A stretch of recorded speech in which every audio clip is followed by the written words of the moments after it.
क्यों सुबह सुबह मुंह फुलाकर बैठी है? माँ प्लीज, आपको कुछ नहीं पता है, बस मुझे ही डांटती रही है। कुछ घंटे और डांट लेने दे, फिर तो तेरा कन्यादान करके विदा करना है।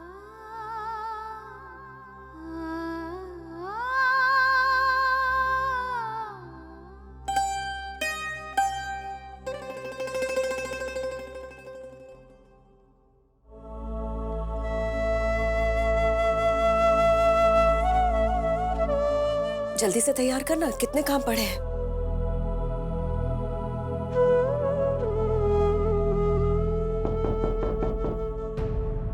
कौन है? कौन परेशान करने आ गया?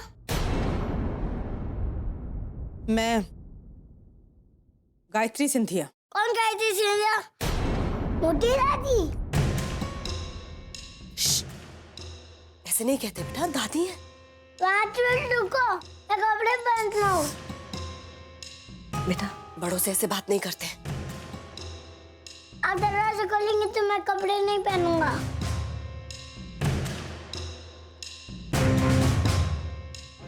गायत्री जी माफ कीजिएगा, बस 2 मिनट में दरवाजा खोलती हूँ।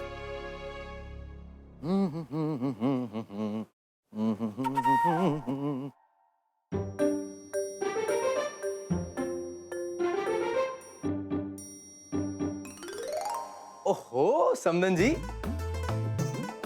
Good morning. नमस्ते जी। कैसे हैं आप? बीवी की कृपा है जी, बिल्कुल फर्स्ट क्लास। अभी अभी धोबी से परमीर की साड़ी प्रेस करवा के ला रहा हूँ। पूरे 15 मिनट खड़ा रहा मैं वहां पे। अब मजाल है कि एक भी सलवट रह जाए। वैसे आप यहाँ पे अपनी होने वाली बहू के कमरे के बाहर क्या कर रही? ओ, चोरी चोरी सुन रही है ना?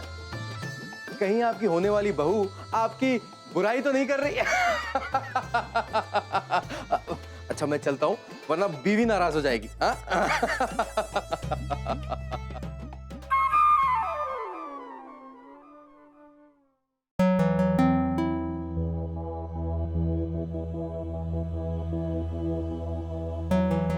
माफ कीजिएगा, वो अंश कपड़े बदल रहा था, जिद करने लगा कि दरवाजा नहीं खोलना।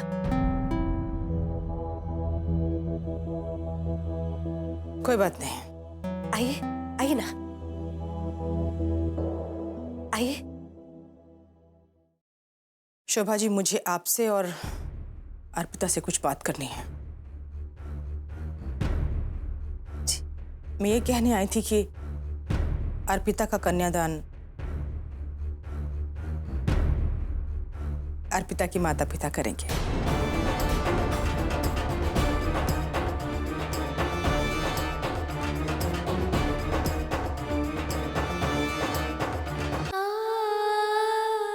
देखिए, ये कैसे हो सकता है? मेरा कन्यादान तो मेरे माँ बाबूजी कर सकते हैं ना।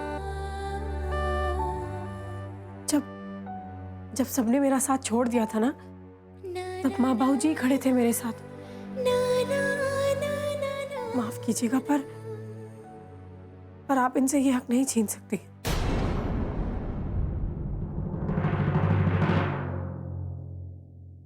तुम ये भूल रही हो बहू कि मैं तुम्हारी सास हूं। आज तक हमारी कोई भी बात हमारी किसी बहू ने कभी नहीं टाली।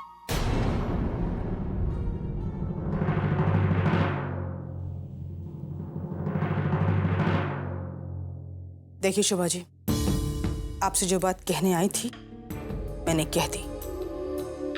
कि फैसला यश के बाबूजी का है और इसमें कोई बदलाव मुमकिन नहीं। उम्मीद करती हूँ कि आप ये बात अर्पिता को भी अच्छी तरह समझा देंगे।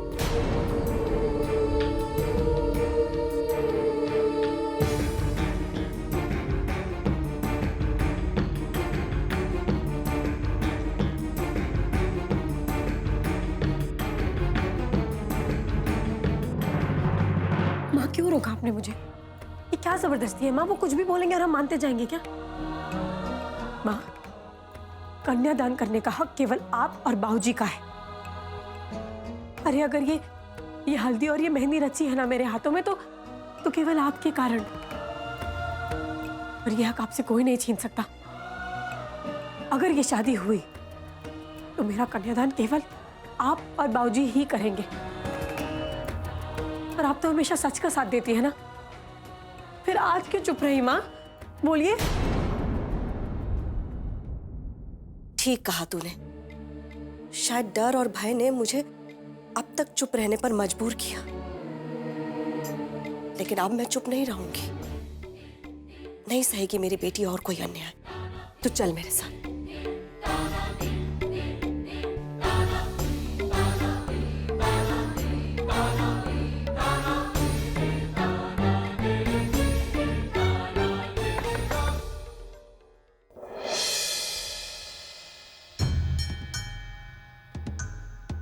अरे शोभा जी, आइए ना, अंदर आइए। शोभा जी आओ बेटा, आइए। आओ।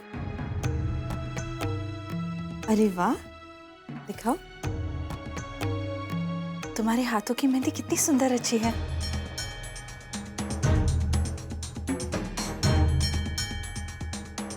देखिए ना शोभा जी, मैं भी शादी के कामों में ही लगी हुई थी।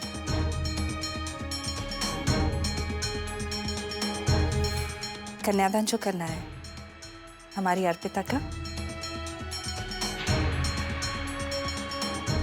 आइए। आंटी जी, मुझे आपसे कुछ कहना था। आंटी नहीं बेटा, माँ कहो मुझे।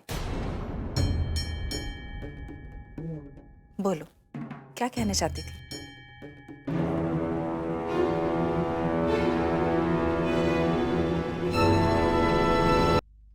बहुत छोटी थी मैं जब मेरे माँ बाबू जी मुझे छोड़कर चले गए। मुझे तो ठीक से उनका चेहरा भी याद नहीं। माँ बाप का प्यार क्या होता है ये पता ही नहीं था मुझे। फिर एक दिन मेरी शादी हुई और मैं इनके घर आई। तब समझ में आया कि लोग माँ बाप को भगवान का दर्जा क्यों देते हैं। ये मेरे सास ससुर नहीं है, ये मेरे लिए मेरे माँ बाप से भी बढ़ के हैं। क्या आपने किसी सास ससुर को अपनी बहू की दूसरी शादी कराते देखा है? मैं ही जानती हूँ मेरे माँ बाप जी समाज से कैसे लड़े, यहाँ तक कि इनके इस फैसले से सभी रिश्तेदारों ने इनसे मुंह मोड़ लिया। इन्होंने कभी मेरा साथ नहीं छोड़ा, अपना शहर छोड़ दिया। आप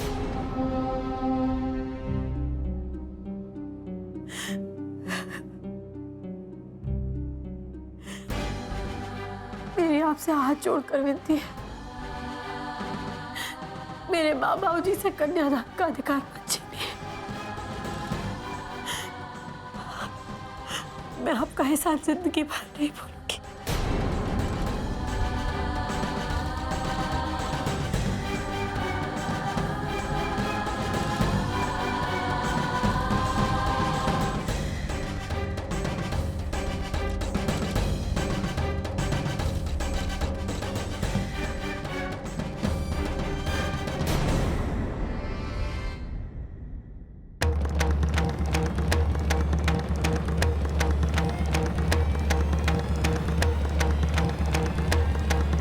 आओ मेरे साथ।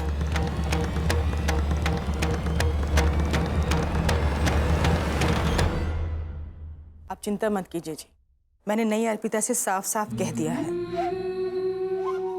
अर्पिता के माता पिता ही उसका कन्यादान करेंगे और उसे आपकी बात का मान रखना ही होगा। लेकिन गायत्री जी,